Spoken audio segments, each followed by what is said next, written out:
¿Qué tal? ¿Cómo están ustedes? Me ayuda ahora mi nieta María Fernanda. Es una grabación que tengo que repetir porque tengo fallas en el micrófono o en mi equipo. No sé, pero no me están resultando bien las grabaciones que hago.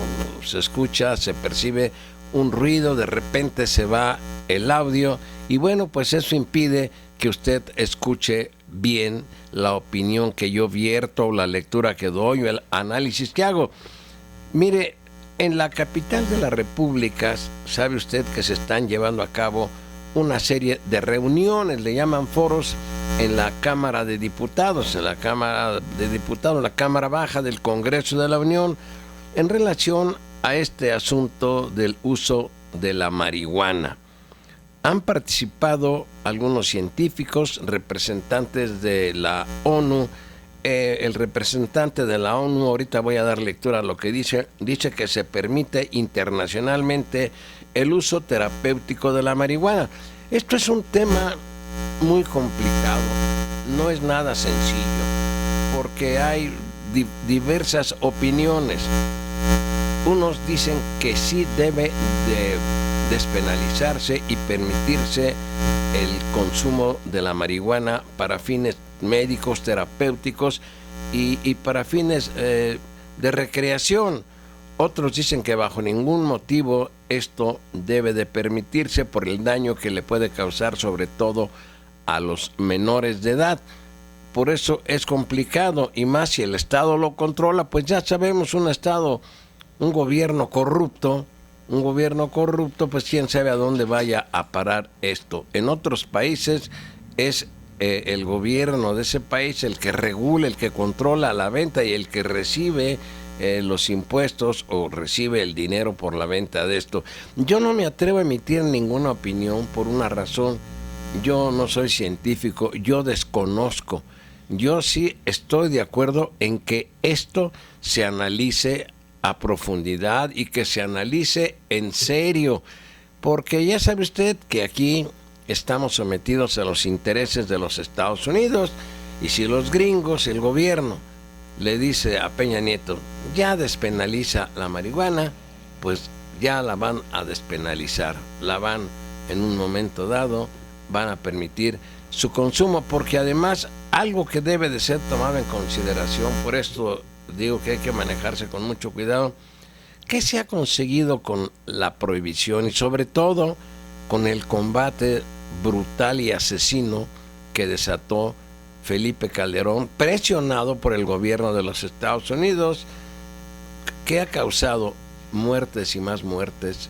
Y yo doy testimonio porque yo vivo aquí en Michoacán y aquí se inició la guerra, que él después dijo que no era una guerra, que era un combate a la delincuencia organizada. El señor mintió porque en diversas ocasiones dijo que aquí en Michoacán se iniciaba la guerra contra la delincuencia organizada. ¿Y qué consiguió? Bañar al país de sangre, porque no solo se enfrentaban o asesinaban, ejecutaban a integrantes de grupos delictivos, se llevaban de corbata a gente totalmente ajena, una matanza salvaje, brutal. Y lo grave, pues es que Peña Nieto sigue con lo mismo, hasta ahorita sigue pues combatiendo el consumo y también el tráfico de estupefacientes con las armas. Esto no siempre da resultados. Mire, quiero yo dar lectura a esto. Desde luego esta nota se generó el día lunes, por razones de problemas técnicos en mi equipo, pues no pude yo comentarlo en su oportunidad. Antonio Mazzitelli es el representante de la Oficina de Naciones Unidas contra la Droga y el Delito. Dice, lo puedo decir, él lo dijo, está entre comillas, lo puedo decir aquí, es decir, en el recinto de la Cámara de Diputados, de manera más que oficial. Todo uso de productos farmacéuticos a base de marihuana está permitido por las convenciones internacionales. Ante los presidentes de las cámaras de diputados, Jesús Zambrano, PRD, y del Senado, Roberto Gil, del PAN, de expertos en el tema de la droga, funcionarios y legisladores, Mazzitelli subrayó: los estados no tienen por qué impedir la circulación y la utilización de medicamentos que pueden aportar un beneficio a quien hoy sufre. Aquí el término estado se utiliza como países, no como estado de la República Mexicana. Los estados es un término que se utiliza en materia de derecho internacional público. Y lo repito, los estados no tienen por qué impedir la circulación y la utilización de medicamentos que pueden aportar un beneficio a quien hoy sufre. En la inauguración de las audiencias públicas para las alternativas de regulación de la marihuana organizadas por el Congreso, el experto de la ONU abundó: desde hace más de 15 años, la Organización de las Naciones Unidas está promoviendo el uso de la morfina, porque en las 2/3 partes del mundo no se usa suficiente cantidad de esa sustancia para garantizar el derecho a una muerte digna, tanto para el enfermo como para sus familiares. Esto es muy interesante, todo esto, porque en honor a la verdad, en la aplicación de estas políticas en contra de las drogas, pues no solo debe de hablarse de la marihuana, debe de quedar incluida la heroína, la morfina, el crack, el cristal, la marihuana. ¿Y por qué se deja fuera al alcohol y al tabaco? Pues porque hay muchos intereses también ahí. Imagínese usted cuánta gente no maneja en estado de ebriedad y causa muertes. Cuánta gente no se embriaga y por cualquier conflicto callejero, familiar, en zonas concurridas, saca su arma de fuego y dispara y mata a alguien porque está en estado de ebriedad. Esto debería también de discutirse. ¿Cuánta gente muere víctima de cirrosis hepática derivada del alcoholismo? Porque tengo entendido que hay gente que muere de cirrosis hepática, pero no es por consumo de alcohol. ¿Cuánta gente muere al día por consumo del tabaco? No tengo yo los datos, pero son muchas las personas que mueren diariamente en nuestro país de cáncer en el esófago, en la garganta, en los pulmones, yo no sé, por consumo de tabaco. Y eso también es una adicción. ¿No cree usted que la adicción es nada más la marihuana? No, es también el alcohol, son adicciones y gravísimas, mortales, y el tabaco también. Y algo que sí es muy preocupante, y de ahí no se dice nada. Mire, está demostrado que los trastornos más graves al individuo se dan durante y después de su estadía en la prisión. De eso no se dice nada en estos foros. ¿Por qué? Pues porque también se tocan intereses. Usted no tiene idea los millones de pesos que se recaban a la semana en los penales del país, federales y estatales, por el tráfico interno de estupefacientes. En la calle, es verdad, hay a unos jóvenes los han convertido en adictos, a otros pues la consumen por gusto, por deseo, por necesidad. Yo no sé si causa adicción la marihuana, yo lo ignoro. Pero en los penales, mucha gente que entra sin ser consumidor de marihuana la convierten en adictos. ¿Por qué? Porque es un mercado cautivo. Los tienen presos como en corrales y los convierten en consumidores de drogas. ¿Para qué? Pues para vendérselas. Para vendérselas dentro de los propios penales. Se produce también el tepache. Esto lo producen, tengo entendido, con fermentar la papa, con fermentar algunos otros productos. Entonces, esto también debería irse, no nada más hacia afuera, no, también no nada más el uso de carácter lúdico o terapéutico. Sí, que se hable también del consumo de droga en los penales. ¿Quién se beneficia de esos millones de pesos? Pues yo creo que las autoridades más altas de los niveles federales y estatales. No sé cuántos miles de presos hay ahorita en el país. No tengo el dato. Debe de estar en internet el número de reos que hay en los centros penitenciarios del país, federales y estatales. Un alto porcentaje, yo no sé si es más del 50%, que son consumidores de estupefacientes, la millonada de pesos que dejan a la semana. Ahí también esto se debería discutir en estos foros y ponerle un alto. Hay sustitutivos, según tengo entendido, hay sustitutivos médicos para ir aminorando y que la gente deje de consumir marihuana, pero lo que pasa es que, pues como si en la mayoría de los penales los directores son unos sinvergüenzas, son unos pillos que están en contubernio con grupos minoritarios de internos que son los que controlan los penales, los que venden la droga, los que venden alcohol. El alcohol es una droga, es una adicción también. Los que trafican con todo. Hay centros penitenciarios que está a la vista el alcohol, la venta de todo. Ni siquiera lo hacen en forma oculta. ¿Por qué? Porque está protegido por la propia autoridad, así como afuera. El ejército, la marina, la policía federal. Yo no digo que en su totalidad protejan el tráfico de estupefacientes, también al interior de los penales, pues las autoridades protegen y están ellos inmiscuidos, inmersos en la venta y en el tráfico de todo tipo de drogas, inclusive hasta en el acceso de prostitutas para quienes pueden pagar. O sea, esto de los penales no se dice nada. Y debería de abrirse un capítulo especial ahora que se debate lo del asunto, debate abierto y científico sobre la marihuana. También debería haber un capítulo especial para los centros penitenciarios que se abordara con honestidad y no que el gobierno federal tapara todo eso. ¿Usted cree que el secretario de Gobernación, Miguel Ángel Osorio Chong, no sabe cómo se trafica con la marihuana en los penales federales? ¿Y usted cree que cada gobernador de cada estado de la República, yo no digo si reciban o no dinero, no me consta, pues la corrupción no da recibo?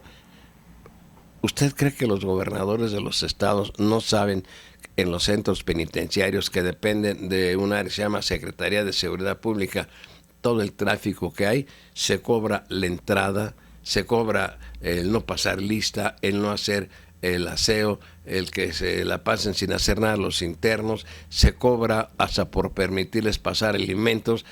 Todo le cobran al interno en los penales. Por eso el interno sale odiando al Estado, odiando al gobierno, odiando a la sociedad, porque muchos de ellos son inocentes y muchos de ellos están por delitos contra la salud. Es porque los detuvieron con pequeños gramos, pero aún así fueron a parar a la cárcel. Así es que de los más perjudicados es precisamente los que están en los centros penitenciarios. Ojalá que estos debates nos traigan resultados valiosos para el país. Repito, yo no tengo conocimientos científicos para decir, no, pues sí, yo estoy de acuerdo con que la gente que quiera fume marihuana. Desde luego, ya fue concedido un amparo para respetar los derechos de 4 personas que promovieron un amparo, y la Corte obliga a una institución que depende del sector salud para que les den el permiso de sembrar, de cultivar y de tener en su casa 4 o 5 matas. Esto se debe de ver con mucho criterio. Pero claro, si los gringos, el gobierno de Obama le dice a Peña Nieto, pues ya legaliza la marihuana, pues lo van a hacer, porque aquí hacemos lo que allá nos dicen. Bueno, hasta ahí me quedo. Hay que estar al pendiente de cómo van evolucionando estos foros, qué van aportando los científicos sobre todo, y que sean científicos de reconocida solvencia, que no sean manipulados por el Estado. Hablando de otro tema, quiero comentar algo que declaró a la revista Proceso en su número más reciente Edgardo Buscaglia. Él es un famoso investigador, yo le llamo que es un criminólogo destacado que trabaja para la ONU. Y se refiere, dice, un pacto de impunidad protege a las empresas del Chapo.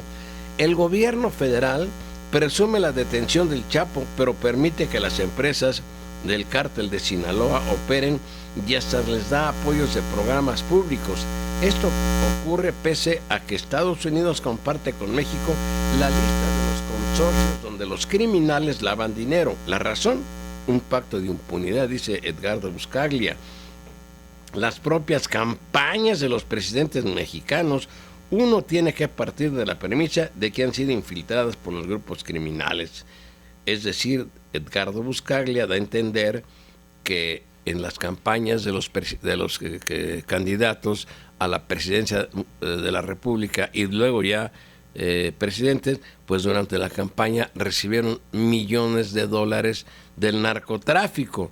Por eso es que no se tocan muchas empresas, no se toca el dinero. Y es cierto, mire lo que dice, el Chapo fue recapturado y encarcelado el viernes 8, pero el patrimonio de su organización criminal continúa intacto. Opera y lava dinero en el mercado mexicano a través de decenas de empresas de servicios. Para ello, el cártel de Sinaloa utiliza restaurantes, gasolineras, inmobiliarias, casas de empeño o procesadoras de carne, entre otras en entidades como Jalisco, Ciudad de México, Baja California, Puebla y otras más, según ha detectado el gobierno de Estados Unidos desde el año 2000. Las decenas de compañías del emporio criminal trabajan al amparo de las autoridades mexicanas, dice Edgardo Buscaglia, pues pagan impuestos e incluso algunas han sido subsidiadas por la administración federal, que las incluyó en padrones de beneficio agropecuario o de seguridad social. Es el caso de las corporaciones Nueva Industria de Ganaderos de Culiacán, SADCB, la Cooperativa de Avestruz Cuemir, SCDRL, DCB, o la Estancia Infantil Niño Feliz, tan solo por ponerle algunos ejemplos. Y también sigue diciendo Edgardo, el gobierno de Peña Nieto capturó por primera vez a Guzmán Loera el 23 de febrero de 2014 y ninguna autoridad impulsó acusación penal alguna contra cualquiera de sus múltiples redes de socios y franquicias empresariales o contra los políticos asociados a sus actividades. Tampoco se le tocó ningún activo. Y es cierto, nunca nos hemos enterado de esto. Y hablando de otro asunto, el caso de Humberto Moreira. Deben de recurrir esta situación, la deben de recurrir allá en España las autoridades de la policía, porque este fallo que dio el juez de ponerlo en libertad, pues es aberrante, es absurdo. Para mí me queda clarísimo que aquí hubo una negociación, un acuerdo entre el gobierno de México y el gobierno de España, igual de deshonestos los dos, para poner en libertad a este señor Humberto Moreira. Sepa usted que el año pasado, allá por el mes de abril, el que fuera tesorero del gobierno de Coahuila y que fue detenido en Estados Unidos, le acreditaron los millones y millones y millones de dólares que tenía en las Bahamas. Y para poder obtener su libertad, tuvo que garantizar con dinero, Treviño creo que se apellida, tuvo que garantizar con dinero y con bienes inmuebles muchos, 8.8 millones de dólares. Imagínese usted, ¿de dónde sacan tal cantidad de dinero? ¿Cómo es que Moreira llevó a un endeudamiento de más de 35 mil millones de pesos? A mí la única explicación que me queda de este asunto de Humberto Moreira, de que no se le toque, se le ayude, pues es que entregó dinero a la campaña, yo no sé si de Peña Nieto o qué políticos están embarrados en este asunto de Humberto Moreira. Mire lo que dijo el padre Solalinde. No es la inocencia lo que tiene libre a este señor Humberto Moreira. Sabemos que no es inocente. Son los compromisos que hay entre el gobierno mexicano y el español. Sabemos cuál es el cuño del partido que reina allá. Es exactamente el mismo que reina aquí. Yo creo que pues es cierto lo que dicen las notas que recibe uno de España. Dice: la liberación del exgobernador de Coahuila, Humberto Moreira, el viernes 22, desató la inconformidad de varios sectores mexicanos y españoles, entre estos la Policía Nacional de España y la Fiscalía Anticorrupción, que ya está estudiando cómo impugnar la decisión del juez de la Audiencia Nacional, Santiago Pedraz. Para ello se analiza abrir los datos secretos de la investigación, entre los que se considera el espionaje telefónico que le hicieron al expresidente nacional del PRI, acusado de lavado de dinero y crimen organizado en España. Yo creo que las autoridades de la Policía Nacional y la Fiscalía Anticorrupción deben de poner sobre la mesa todos los datos que tengan para que revoquen esa libertad de este sujeto Moreira y lo regresen a prisión, porque aquí no le van a hacer nada. Aquí él será protegido por Peña Nieto y por el PRI. Así es que yo ya con esto y estaré al pendiente de tanto cómo evolucionan los foros para el uso de la marihuana y también el caso Moreira. Qué grave que de Moreira no se diga nada. Poco es lo que se dice en algunos medios, pero eso sí, hay una embestida en contra de Kate del Castillo, tratándola de embarrar, porque con eso tienen que entretener a la gente, como esta señorita o señora, pues es de la farándula, del cine, del teatro, de la televisión, yo no sé, pues eso distrae la atención de la gente, pero nada dicen del caso Moreira, de las porquerías que hizo, de la forma como el gobierno de México ha estado protegiéndolo, ha tendido sus lazos hasta España para negociar con el gobierno de España y le quiten todos los cargos. Ese es mi comentario y muchas gracias.